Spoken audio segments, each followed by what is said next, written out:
Next है आपका question number 13। Question number 13 है prove that opposite side of a quadrilateral circumscribing a circle subtend A supplementary angle at the centre of the circle.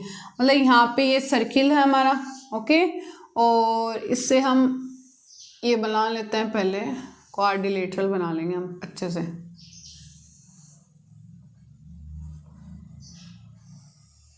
Okay, ये बन गया हमारा quadrilateral, ठीक है, ये बना लिया मैंने क्वाड्रिलेटरल एक तरह से।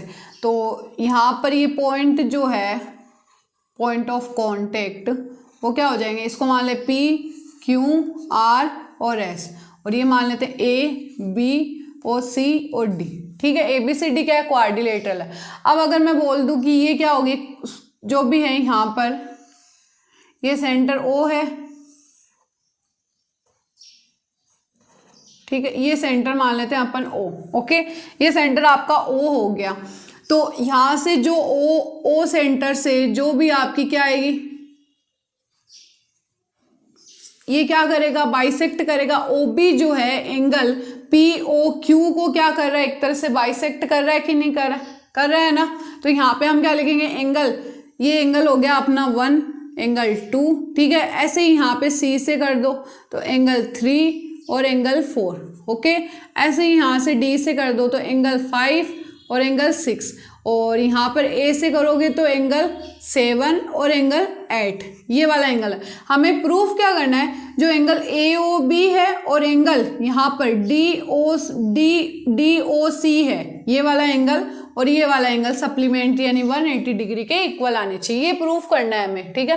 मतलब एंगल 1 + 8 और plus angle 5 + angle 4 is equal to 180 degree के इक्वल आने चाहिए। तो हम यहाँ पे लिख देंगे ABCD is a quadrilateral, ABCD is a quadrilateral, है ना, सर्कमस्क्राइबिंग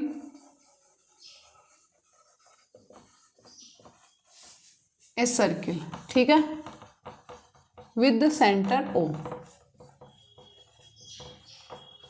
ये चीज हो गई। अब यहां पे मैं सीधा एक चीज लिख दूं कि angle 1 is equal to angle 2 होगा।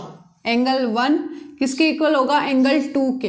क्यों इक्वल होगा, क्योंकि जो OB है वो बाइसेक्ट कर रही है। थ्योरम 10.2 ये कहती है कि OB जो है वो बाइसेक्ट कर रही है एंगल 1 और 2 को, है ना, बाइसेक्ट कर रही है। कौन से एंगल को, एंगल POQ को, ठीक है। ये हो गई आपकी इक्वेशन 1। ऐसे ही एंगल 3 और एंगल 4 क्या होंगे, इक्वल होंगे।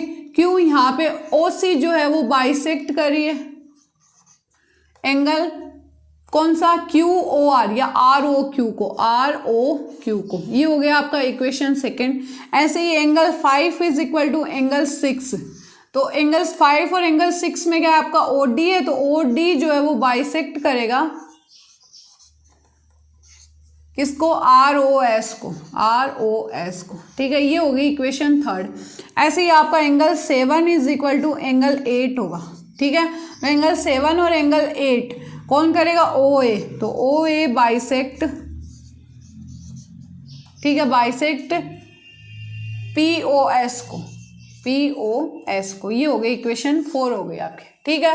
अब हमें पता है क्वाड्रिलेटरल है, तो इन सबको ऐड करने पे 360 के इक्वल आएगा। तो हम लिख सकते हैं angle 1 + angle 2 + angle 3 + angle 4 + angle 5 + angle 6 + angle 7 + angle 8 is equal to 360 degree.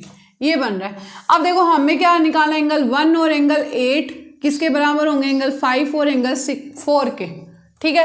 मतलब लास्ट में हमारे पास 4, 5 और 1 और 8 बचना चाहिए।